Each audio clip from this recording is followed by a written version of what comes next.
क्या जगन्नाथ जी कसाई की दुकान पर तराजू से क्यों लुढ़क रहे हैं? आइए देखते हैं इस अद्भुत कथा में। सदन कसाई अपनी दुकान पर मांस बेचता था। तराजू पर मांस तौलते समय भी उसके मुख से निरंतर जय जगन्नाथ का कीर्तन चलता रहता था। यही उसका जीवन निर्वाह था, पर उसका हृदय पूरी तरह श्री जगन्नाथ महाप्रभु के स्मरण में डूबा रहता था।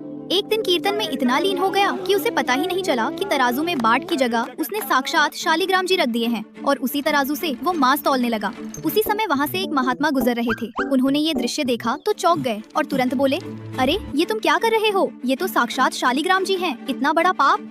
ये सुनते ही सदन कसाई के हाथ कांपने लगे, नेत्रों से आंसू बहने लगे और वो रोते हुए बोला, महाराज मुझसे ये अपराध अज्ञानवश हो गया, मुझे तो पहचान ही नहीं हुई। महात्मा शालिग्राम जी को अपने साथ ले गए। उन्होंने शुद्ध नदी के जल से स्नान कराया, पंचामृत स्नान कराया, चंदन इत्र लगाया, माला पहनाई और रजत सिंहासन पर विराजमान किया। खीर बनाकर भोग लगाया गया और कीर्तन हुआ। ये सब देखकर सदन कसाई फूट फूट कर रोने लगा। रात्रि में श्री जगन्नाथ महाप्रभु महात्मा के स्वप्न में प्रकट हुए और बोले, सुनो, सुबह होते ही मुझे फिर से सदन कसाई के पास छोड़ आना। महात्मा व्याकुल हो गए और बोले, प्रभु वहाँ तो मांस बिकता है, वहाँ आपको तराजू में बाट बनाकर रखता है, ये तो वेद शास्त्र के विरुद्ध हो जाएगा।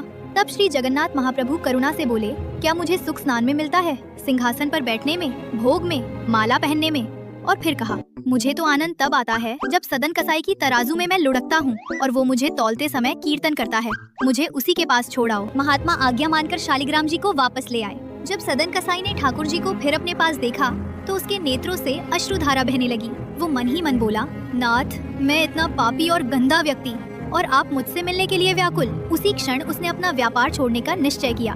उसने दुकान बेच दी और बोला, आप मुझसे मिलने आए थे नाथ, अब मैं आपसे मिलने आ रहा हूँ। और वो श्री जगन्नाथपुरी की यात्रा पर निकल पड़ा। मार्ग में कीर्तन करती हुई वैष्णव मंडलियाँ मिलती।